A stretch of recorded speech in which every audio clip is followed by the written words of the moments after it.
Assalamualaikum warahmatullahi wabarakatuh. Yang terhormat Bapak Ibu dosen penguji uji kinerja pada PPG Transformasi Pendidikan Agama Islam tahun 2025. Perkenalkan, saya Rini Isnawati, NIM 2540413016, mahasiswa PPG PAI Batch 4 tahun 2025 di LPTK UIN Sunan Kalijaga, Yogyakarta. Hari ini, 7 Januari 2026, saya akan melaksanakan praktik pembelajaran di SMK Negeri 5 Pariwisata Nabire yang beralamatkan di Jalur 1 SPA Kampung Wiraska, Kecamatan Yaro, Nabire, Papua Tengah, di kelas 10 dengan materi menjauhi pergaulan bebas dan perbuatan zina untuk melindungi harkat dan martabat manusia, menggunakan pembelajaran PBL dan juga TIPEX. Demikian perkenalan saya. Sekian dan terima kasih. Wassalamualaikum warahmatullahi wabarakatuh. Assalamualaikum warahmatullahi wabarakatuh. Waalaikumsalam warahmatullahi wabarakatuh. Apa kabar anak-anakku semua? Baik. Alhamdulillah ya. Sebelum kita mulai pembelajaran pada pagi hari ini, marilah kita berdoa. Kita berdoa bersama ya. Ya amin. Raditu billahi robba. Bismillahirrahmanirrahim.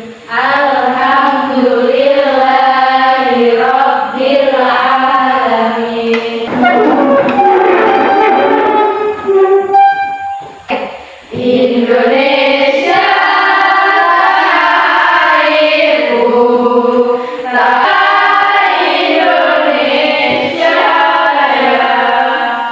kesepakatan kelas. Yang pertama yaitu datang tepat waktu, fokus belajar.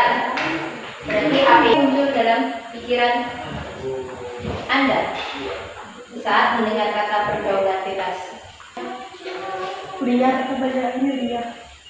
Biar pada akhirnya Ibu. Oke, apa lagi?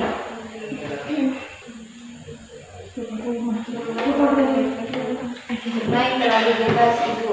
Ya, oke. Hilang arah. Hilang arah. Oke, ada lagi? Dia tahu masa depan.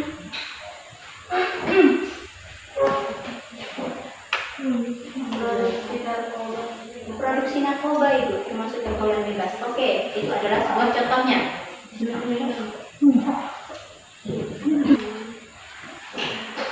Mabuk, Bu. Mabuk, oke. Bisa mabuk. Ya. Main judi, Isap isap ganja. rokok, isap ganja. Nah, main slot Ibu.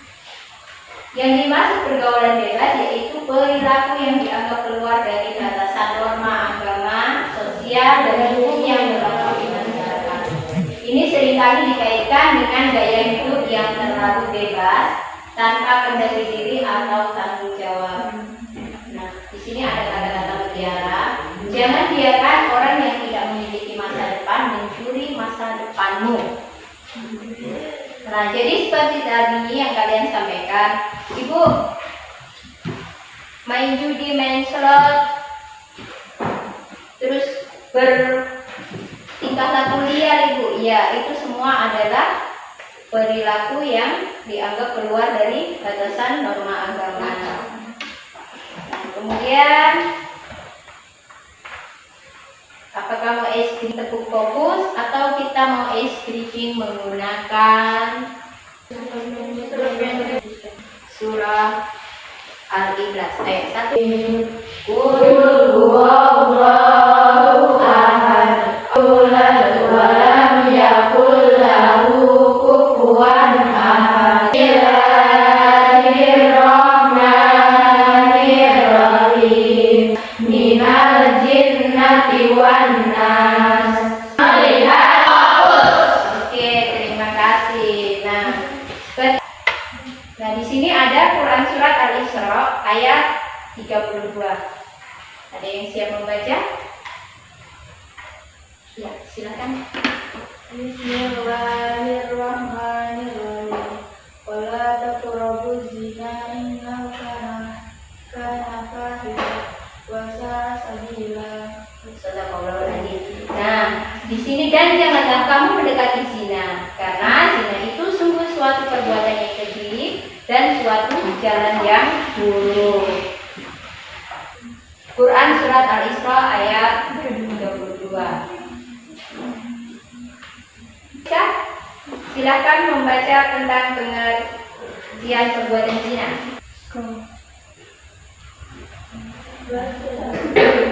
Zina secara bahasa berasal dari kata zana atau latin, yaitu hubungan badan antara laki-laki dan perempuan yang sudah balik tanpa adanya ikatan bukan nikahan yang sah sesuai dengan tuntunan agama Islam. Oke, ya, terima kasih ya Rizka. Nah, di sini menurut pasal 248 Kitab Undang-Undang KUHP, zina adalah hubungan badan yang dilakukan oleh seorang laki-laki dan perempuan yang bukan istri ataupun suaminya. Ini para ulama bersepakat bahwa hukum perbuatan zina adalah apa hukumnya? Haram. Karena larangan tersebut itu sudah terkandung dalam Quran surat Al-Isra. Di situ larangan untuk tidak mendekati perbuatan zina. Kata-kata jangan mendekati itu merupakan larangan yang dapat merangsang jiwa atau nafsu untuk melakukannya. Dengan demikian, mendekati perbuatan zina dikhawatirkan membawa seseorang yang benar-benar melakukannya. Oke.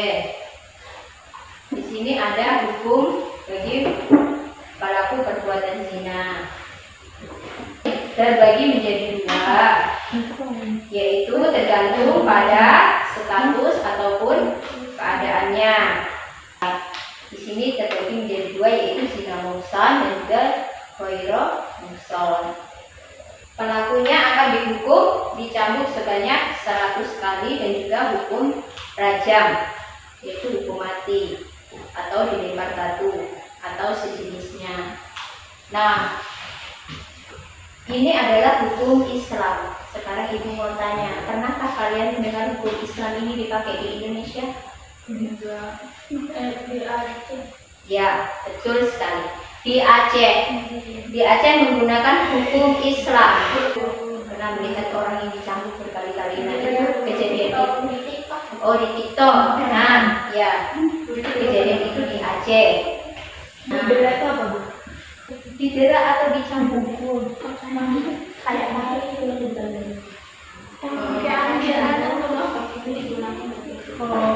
Pakai apa, Nak? Iya. Pakai kayu. Yang penting dia dicambuk, entah dicambuk menggunakan kayu ataupun rotan. Oke. Di wilayah sebagian Indonesia itu menggunakan hukum pidana bagi para perbuatan zina ini. Nah, ini masuk di pasal 284 KUHP. Pelaku perbuatan zina dapat diancam dengan hukuman 9 bulan penjara. Menurut kalian, antara hukum Islam dengan hukum negara, kira-kira lebih berat mana untuk perbuatan zina ini? Hukum Islam. Hukum negara 9 bulan penjara, tetapi kalau hukum Islam dia mencambuk, bahkan mencambuk sampai meninggal. KUHP menganggap bahwa hubungan badan antara laki-laki dan perempuan di luar perkawinan adalah zina. Namun, tidak semua perbuatan dapat dihukum. Perbuatan zina yang dapat dihukum adalah perbuatan yang dilakukan oleh laki-laki dan perempuan yang sudah menikah. Tuntutan terhadap pelaku sendiri hanya dapat dilakukan oleh salah satu pasangan dari pelaku perbuatan zina tersebut yang merasa tercemar akibat perbuatan tersebut. Nah, jadi kenapa hukum negara itu lebih ringan dibandingkan dengan hukum Islam? Dan dalam ketentuan Islam, hukum bagi para pelaku zina dapat diterapkan apabila memenuhi unsur perbuatan. Ini ada beberapa kriteria. Nah, yang pertama yaitu perzinahan dilakukan di luar hubungan perkawinan yang sah dan disengaja. Yang kedua, pelakunya adalah mukallaf. Mukallaf ini adalah orang yang sudah dibebani dalam Islam, sudah memiliki beban di Islam. Nah, bila seorang anak kecil atau orang yang tidak berakal, melakukan hubungan seksual di luar pernikahan, maka tidak dapat dituntut dalam pelanggaran perbuatan zina secara syar'i. Nah, di sini dimaksud mukallaf yaitu orang yang sudah balik, ya. Nah, kalau anak kecil sudah balik belum? Belum. Nah, seperti itu ya perbedaannya. Kemudian yang ketiga, dilakukan secara sadar dan tanpa paksaan. Artinya, kedua belah pihak saling menghendaki, bukan karena paksaan. Karena jika salah satu pihak merasa terpaksa, maka dia. Nah, yang keempat yaitu terdapat bukti terjadinya perzinahan. Setidaknya ada 3 alat yang untuk sebagai bukti ya. Yaitu yang pertama adalah harus ada saksi. Menurut ijtima ulama, saksi dalam tindakan zina haruslah berjumlah 4 orang laki-laki beragama Islam. Nah, kemudian balik, berakal sehat, mampu mengingat, dapat berbicara, bisa melihat dan juga adil. Itu dikatakan 4 orang laki-laki, dan juga dikatakan kalau perempuan 1 orang laki-laki adalah perempuan 2. Jadi contoh perilaku mendekati perbuatan zina yang terjadi di sekitar kehidupan kita. Yang pertama yaitu menjalani pergaulan bebas. Yang kedua yaitu mendatangi tempat-tempat yang dapat mengundang nafsu. Nah, ini tempat seperti apa? Ada yang tahu? Di homestay, Bu. Iya, Bu. Nah, di homestay, Bu. Di kapling, Bu. Di kapling mau bikin apa? Oh, di semak-semak. Di sama belok kanan. Belok kanan, ya. Berkhayal atau berimajinasi tentang aurat lawan jenis. Tetapi sebelum itu Ibu mau tanya, aurat perempuan dari mana? Seluruh badan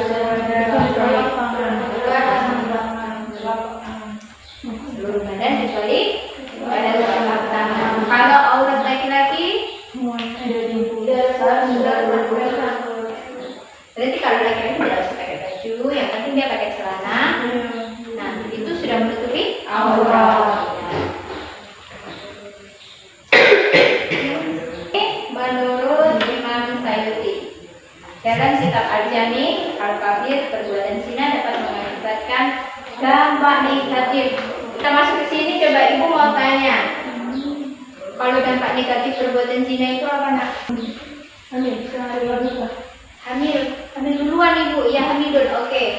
Terus itu adalah kemungkinan besar kalau untuk perempuan. Sedangkan kalau untuk laki-laki apa?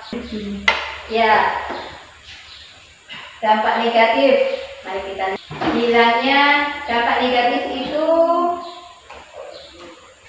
kalau menurut Imam Sayuti ada 3 dampak di dunia, 3 juga dampak di akhirat. Nah, dampak yang di dunia yaitu ini HIV, sifilis, raja singa, apalagi? Iya. Di akhirat. Yang pertama adalah yang jelas mendapatkan murka dari Allah Subhanahu wa Ta'ala. Kemudian mendapatkan hisab yang buruk di yaumul hisab. Ini setelah meninggal dunia baru akan disesali. Manakala mereka akan diperlihatkan betapa besarnya dosa zina yang pernah mereka lakukan. Kemudian mendapatkan siksa yang pedih. Nah, tahu siksa apa untuk orang di akhirat yang melakukan perbuatan zina? Kemudian ada pun akibatnya dari perbuatan zina, yaitu yang pertama adalah sudah pasti dilaknat oleh Allah dan juga Rasulnya. Jauhi, dikucilkan oleh masyarakat, juga garis keturunan atau nasabnya tidak tidak jelas.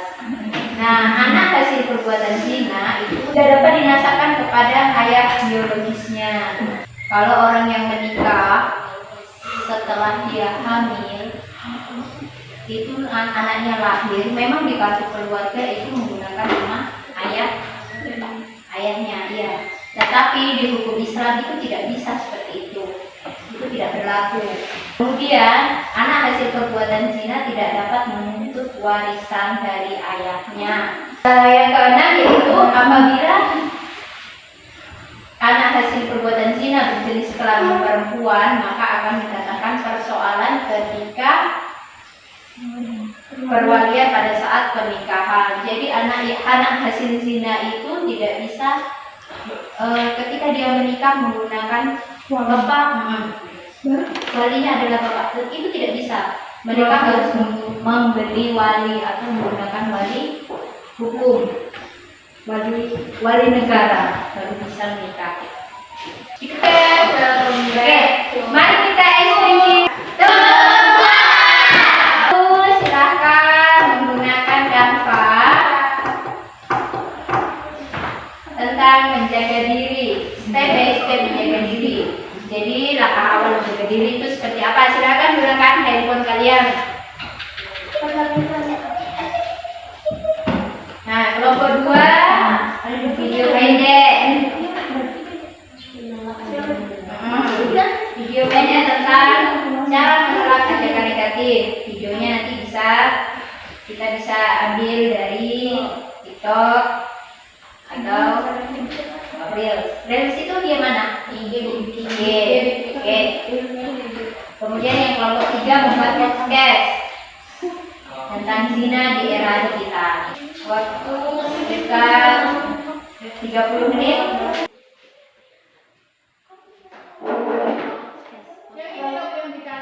Iya.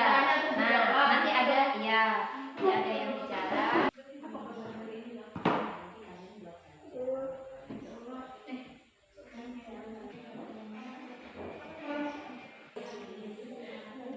Waalaikumsalam. Perkenalkan, kami dari kelompok 1 ingin mempresentasikan tugas kelompok kami yang berjudul Step by Step Menjaga Diri. Saya atas nama Hidayah Saputri dan saya Lita Nuraini.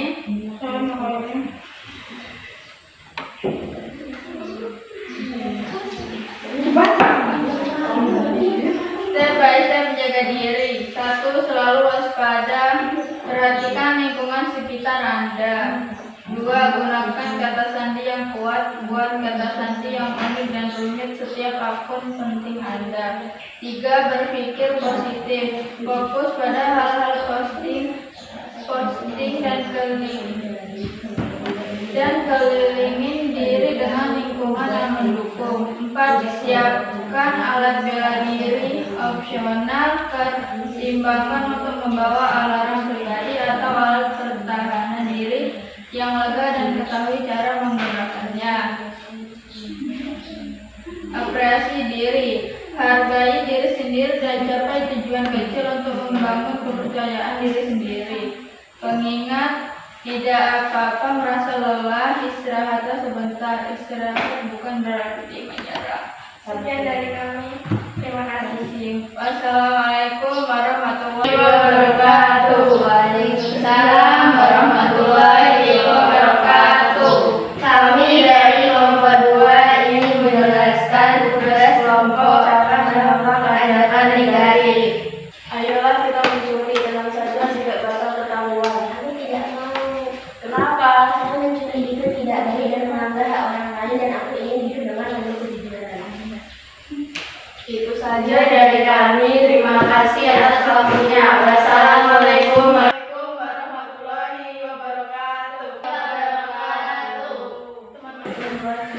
Teman-teman, kembali di podcast kami. Hari ini kita akan membahas topik yang sangat penting dan relevan di era digital ini, yaitu zina di era digital. Zina di era digital adalah perilaku yang melanggar norma dan nilai-nilai agama yang dilakukan melalui media digital seperti smartphone, komputer, atau internet. Contohnya adalah mengirimkan konten dewasa, melakukan chatting seksual atau menonton video porno. Zina di era digital memiliki banyak bahaya seperti kerusakan mental, emosional, dan spiritual. Selain itu, juga dapat menyebabkan kehilangan reputasi, hubungan yang rusak, dan bahkan dapat menjadi korban eksploitasi seksual. Menghindari zina di era digital. Tanpa ada beberapa cara untuk menghindari zina di era digital, seperti meningkatkan kesadaran diri, menghindari konten dewasa, dan menggunakan filter internet. Selain itu, juga penting untuk memiliki hubungan yang sehat dengan keluarga dan teman-teman. Itulah beberapa hal yang ingin kami bagikan tentang zina di era digital. Semoga kita semua dapat terhindar dari perilaku yang tidak baik dan selalu menjaga diri kita. Terima kasih telah mendengarkan podcast kami. Wassalamualaikum warahmatullahi wabarakatuh. Apakah teknologi yang kalian pegang saat ini berarti kalian memegang HP? Ya. Nah, itu mendekatkan pada zina atau menjauhkan Mendekatkan. karena apa? Karena Karena kita kita ya, setan kenalan teman. Tetapi juga ada manfaat positifnya ya untuk kalian kan, bisa untuk apa? Ya, mencari materi untuk ya belajar hal-hal positifnya. Nah, jadi di sini kesimpulannya yaitu menjauhi pergaulan bebas bukan berarti kalian itu ketinggalan zaman. Itu artinya kalian sedang menabung kemuliaan untuk pasangan sahmu dan juga menjaga kehormatan orang tua. Ya. Oke. Nah, setelah ini Ibu ada sedikit podcast.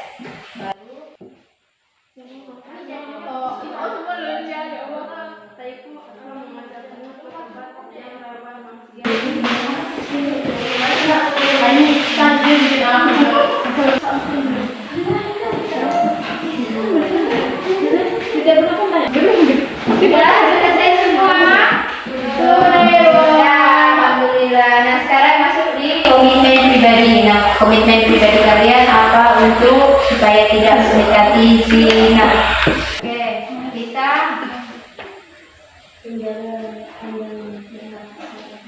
kita diam diri di rumah, memilih di rumah, diam diri sendiri.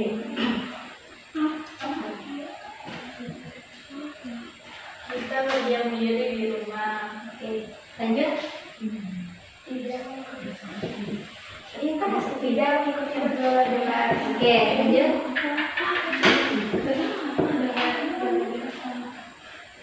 Jaga jarak sama laki-laki. Boleh. Oke. Lanjut. Menghindari situasi yang berpotensi menggoda atau menjerumuskan pada perbuatan zina. Oke, lanjutnya.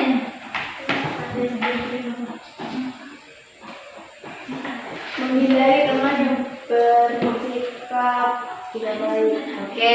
Mempertahankan kesetiaan penuh kepada pasangan jika sudah menikah. Menjaga pandangan. Jaga pandangan. Oke, lanjut. Mendekatkan diri kepada Allah. Mendekatkan diri kepada Allah. Oke, ayo. Rizka.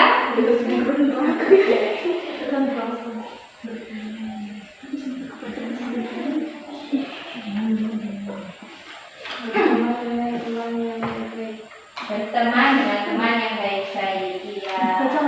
Alhamdulillah. Materi hari ini telah selesai. Ibu ucapkan terima kasih kepada kalian semua. Mari kita berdoa bersama. 1, 2, 3.